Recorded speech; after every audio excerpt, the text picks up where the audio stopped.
Un cordial saludo a todas y todos los participantes de este curso.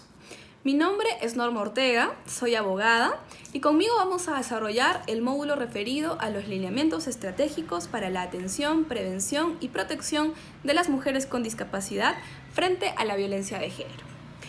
En ese sentido, es objeto de este curso que conozcamos ciertas herramientas que nos van a permitir desarrollar y diseñar estrategias para responder a las necesidades particulares de las mujeres con discapacidad frente a la violencia de género. Para ello es necesario que conozcamos ciertos conceptos claves que es posible que ya hayan desarrollado en módulos anteriores, pero que vamos a desarrollar de forma muy breve. En primer lugar, el concepto de género. ¿Qué entendemos por género? Pues para responder esta pregunta tenemos que partir de la premisa de que el lugar que las mujeres y los hombres ocupamos en una sociedad responde a factores políticos, económicos, culturales, religiosos, ideológicos. Es decir, es una construcción social. No responde en sentido estricto a nuestras diferencias biológicas, sino a la interpretación social que se realiza de esas diferencias biológicas, en mérito a la cual se nos otorgan una serie de atribuciones, funciones y características que generan situaciones de asimetría en el poder entre hombres y mujeres, en detrimento de las mujeres y en beneficio de los hombres. Una vez que conocemos este concepto de género, que además no es estático ni permanente, sino que puede variar porque es un constructo social, es necesario que conozcamos el concepto de discriminación. Pues bueno, la Corte Interamericana de Derechos Humanos, en su opinión consultiva, así como en diferentes sentencias sobre la materia, ha señalado que una diferencia de trato es considerada discriminatoria cuando no se encuentra fundamentada en criterios objetivos y razonables, es decir, cuando no persigue un fin legítimo. Por lo tanto, toda exclusión, restricción o preferencia que se encuentre basada en razones subjetivas como es la raza, la religión, el sexo, la condición económica o una condición de discapacidad, es considerada discriminatoria, puesto que no es ni objetiva ni razonable. No toda diferencia de trato es discriminatoria. Por ejemplo, las colas de atención preferencial son una diferencia de trato, pero que persigue un fin legítimo, que es equiparar la situación de desventaja en la que se encuentran determinados grupos poblacionales. Ahora bien, es importante que tengamos en cuenta que la violencia y la discriminación van de la mano. Todo menoscabo a los derechos de las mujeres y de las niñas, ¿no? A través de situaciones de violencia, son una manifestación de la discriminación. Ahora bien, ¿qué entendemos por violencia de género? Pues bueno, la violencia de género es aquella dirigida a las mujeres por su condición de tales o que las afectan de forma desproporcionada por su condición de tales, que las afectan en forma a través de daños o sufrimientos de índole física, mental, psicológica o sexual, o a través de la amenaza de cometer estos actos, o, por ejemplo, a través de la privación de libertad.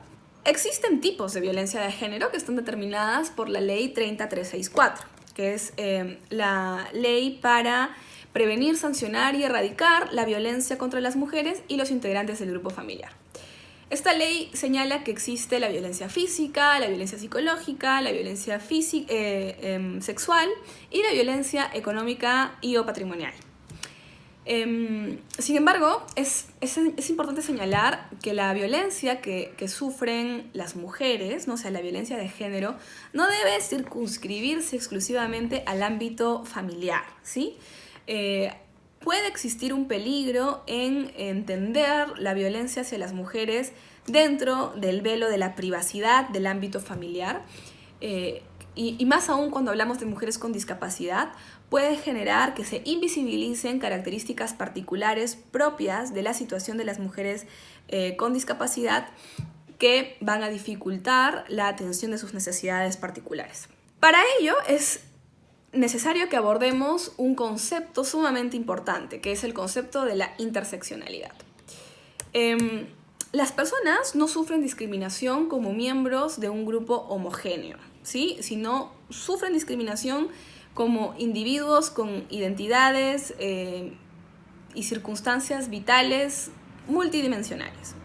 El concepto de interseccionalidad fue acuñado por Kimberly Crenshaw, que fue originalmente surgido para explicar la interacción que existía entre el sexismo y el racismo como una afectación a los derechos de las mujeres afrodescendientes en Estados Unidos. Sin embargo, el concepto de interseccionalidad puede servir para explicar cómo interactúan las diferentes condiciones en las que se puede encontrar una persona que pueden originar múltiples formas de discriminación.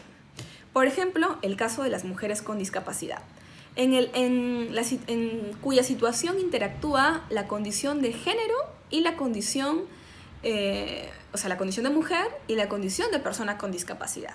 Dos motivos prohibidos de discriminación que las ponen en una situación de especial vulnerabilidad. En ese sentido es necesario que abordemos cuáles son las características particulares de las mujeres con discapacidad. Pues bueno, en primer lugar, de acuerdo al último censo realizado en el año 2017, en el Perú existe más de 1.700.000 mujeres con discapacidad, lo que equivale al 57% de toda la población con discapacidad del país y representa el 11.6% de las mujeres en el Perú. En consecuencia, son un grupo poblacional que merecen la atención del Estado y de la sociedad de acuerdo a sus necesidades particulares. Ahora, esas necesidades particulares responden a las características propias que una mujer con discapacidad presenta, que no son necesariamente las mismas que presenta una mujer sin discapacidad, como por ejemplo, la ausencia y prohibición de roles y atributos socialmente valorados en las mujeres, como por ejemplo el canon de belleza al que usualmente se nos asocia, ¿no? La maternidad, algunas funciones específicas que tendríamos que cumplir las mujeres de acuerdo a la construcción de género y que no pueden ser desarrolladas por una persona con discapacidad, por una mujer con discapacidad. Asimismo, esto genera un mayor deterioro de su autoestima, de su autoimagen, pueden existir mayores temores respecto a su sexualidad, pueden generar una mayor dependencia emocional, económica y social y también existe un mayor riesgo a que sean violentadas de forma emocional y sexual, física, ¿no? Para poder identificar, ¿no?, estas características particulares de las mujeres con discapacidad, es necesario que no diferenciemos sus condiciones particulares, es decir, no veamos solo, cuando hablemos de una mujer con discapacidad, no veamos solo una persona con discapacidad o solo una mujer, sino una mujer con discapacidad, donde estas condiciones particulares de su vida interactúan y generan una forma particular de discriminación. Ahora bien, ¿cómo es la situación de violencia de género hacia las mujeres con discapacidad? Primero, el 80% de las mujeres con discapacidad ha sufrido violencia y tiene la probabilidad 4 veces mayor que el resto de las mujeres de ser víctima de violencia sexual. Esto según un estudio realizado por el Parlamento Europeo, por un informe realizado por el Parlamento Europeo. Ahora, en Perú, esta realidad no es ajena. El Centro de Emergencia Mujer al año 2019 ha informado que los casos de violencia hacia mujeres con discapacidad van en aumento. En el año 2016 se registraron 1.032 casos, en el 2017 1.435 casos, en el año 2018 1.073 casos, es decir, el número es alto. Por lo tanto, es posible señalar que existen ciertas ausencias y deficiencias en las políticas para la atención de las personas con discapacidad, en especial de las mujeres con discapacidad, frente a la violencia de género. Y para desarrollar políticas públicas adecuadas para atender la realidad de las mujeres con discapacidad, es necesario que abordemos enfoques particulares. En primer lugar, un enfoque de derechos humanos, en mérito al cual se toma como referencia esencialmente los instrumentos internacionales de protección de derechos humanos, ¿no? Asimismo, un enfoque de género que hoy en día es mucho más conocido, el cual reconoce la existencia de circunstancias asimétricas en la relación entre hombres y mujeres, ¿no? Sobre las bases de las diferencias de género que hemos hablado al inicio. Asimismo, la existencia solo de estos dos enfoques no va a ser suficiente, sino que necesitamos un enfoque interseccional, en el que no se divida la condición de mujer ni la condición de persona con discapacidad, sino que se interprete de forma conjunta. Y es el enfoque de género y discapacidad que tomará en cuenta las características específicas de las mujeres afectadas por su condición de discapacidad y a la vez las relaciona con las características comunes que comparten con el resto de mujeres. Continuando con la importancia de abordar este tipo de enfoques, podemos pasar a explicar cómo deben ser las estrategias que se desarrollen para abordar la violencia de género que sufren las mujeres con discapacidad. En primer lugar, es necesario señalar que se tiene que abordar desde un enfoque holístico, es decir, no solo reaccionando ante las prácticas nocivas que afectan a las mujeres con discapacidad, sino también abordando las causas estructurales que generan estas prácticas nocivas en contra de este grupo poblacional. Asimismo, estas estrategias, estas políticas, estas acciones tienen que estar basadas en sus derechos, específicamente en su derecho a vivir una vida libre de violencia, reconocido por la Convención Belém do Pará desde el año 1994. Asimismo, tiene que reconocer la diversidad que presentan las mujeres con discapacidad. Existen mujeres con discapacidad indígenas, mujeres con discapacidad que profesan diferentes religiones, ¿no? Mujeres con discapacidad que tienen diferentes orientaciones sexuales o identidades de género, ¿sí? Entonces, tiene que interpretarse su realidad de una forma que incluya todas las características posibles, ¿no? Diferentes y particulares de las mujeres con discapacidad como un sector de la población.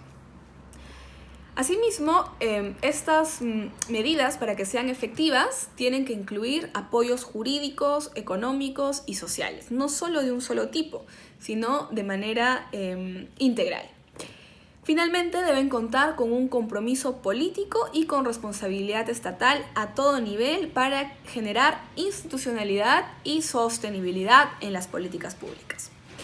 Ahora bien, vamos a pasar a conversar acerca de algunas posibles ideas o sugerencias para abordar la prevención, la atención y la protección de las mujeres con discapacidad frente a la violencia de género.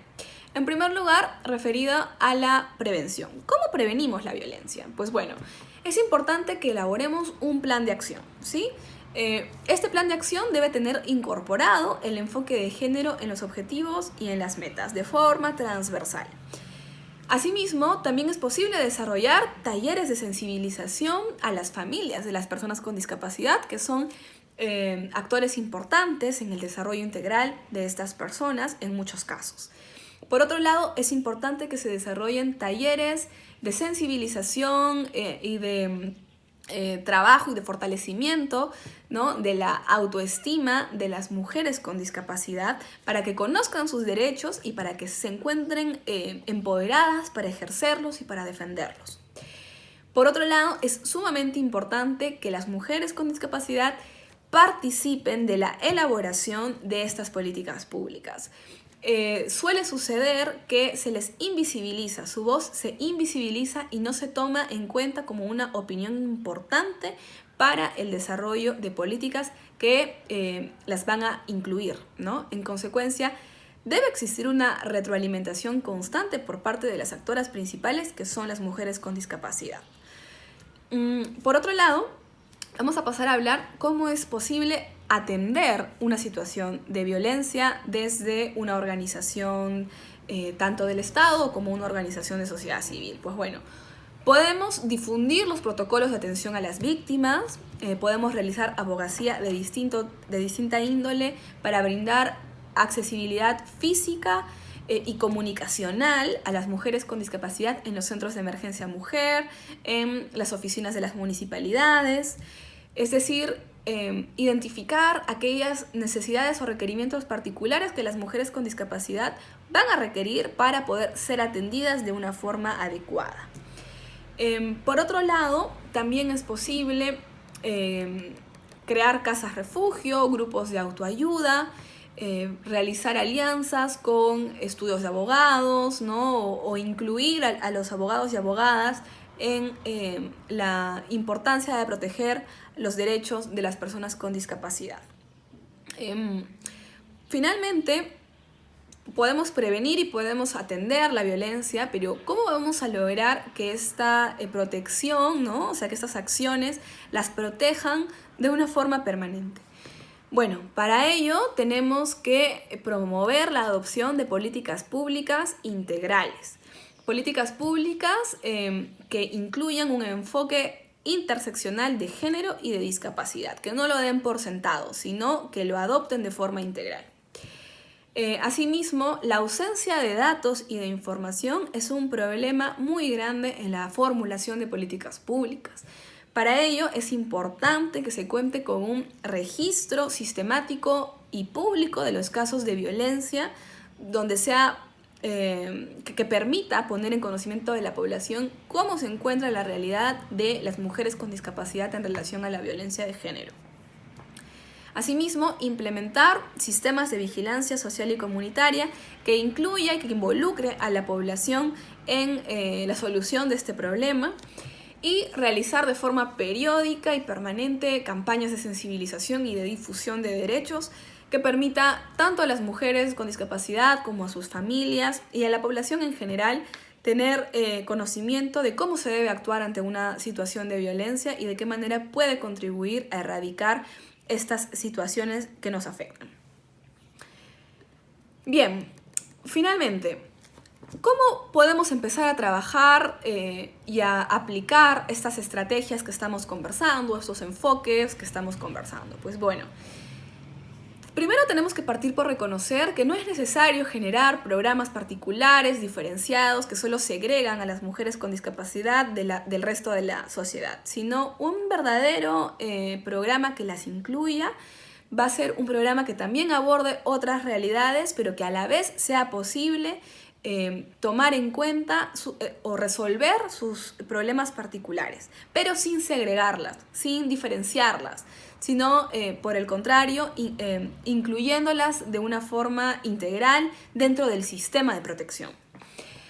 Asimismo, también es necesario que formemos una red de contactos integral que incluya a las organizaciones de las actoras beneficiadas, ¿no? Las organizaciones de personas con discapacidad, de mujeres con discapacidad, a las organizaciones feministas que realizan un trabajo sumamente importante de protección de derechos, a las instituciones del Estado, a las instituciones que brindan otros servicios, a los voluntarios, ¿no? Es importante generar una red integral con todos los actores involucrados para poder solucionar el problema. Por otro lado, se debe elaborar una agenda concertada y aprobada por las mujeres con discapacidad. Como ya lo hemos mencionado, es sumamente importante que ellas participen de forma permanente y de forma importante en la elaboración de estas agendas que finalmente están orientadas a protegerlas.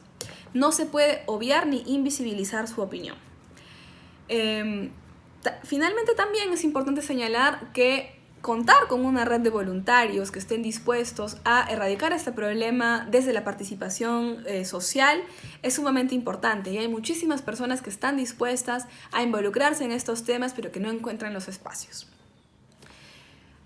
Bien, para concluir con el módulo podemos abordar algunas conclusiones. En primer lugar, es trascendental la adopción del enfoque interseccional de género y discapacidad para la erradicación de la violencia hacia las mujeres con discapacidad.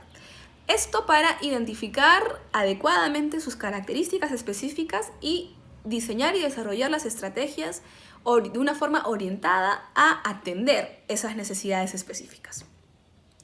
Por otro lado, es necesario que el concepto de violencia de género que sufren las mujeres con discapacidad se diferencie del concepto de violencia familiar, para que ello permita identificar las características específicas y sus necesidades particulares y que se aborde de una forma holística, no solo reaccionándose a las prácticas nocivas y buscando eliminarlas, sino también buscando eliminar o incidiendo en aquellas causas que generan estas prácticas nocivas.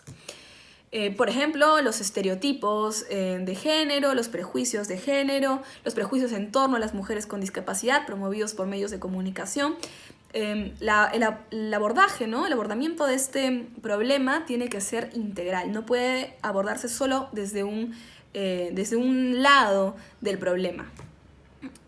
Finalmente, es sumamente trascendental que se cuente con la consulta permanente de las mujeres con discapacidad y su retroalimentación en la elaboración de estas medidas, en las cuales deben estar plenamente basadas en sus derechos, en particular el derecho a vivir una vida libre de violencia y en condiciones de igualdad, y también debe contar con un compromiso político y estatal multinivel, tanto a nivel nacional como a nivel de los gobiernos regionales y locales.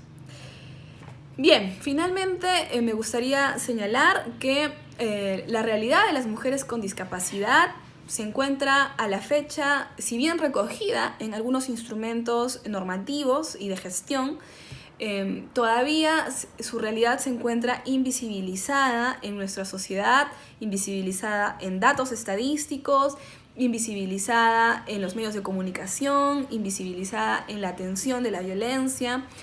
Es importante que demos a conocer esta realidad y que promovamos estrategias responsables, integrales e interseccionales que respondan a las necesidades particulares y específicas de las mujeres con discapacidad para lograr una verdadera inclusión en esta sociedad.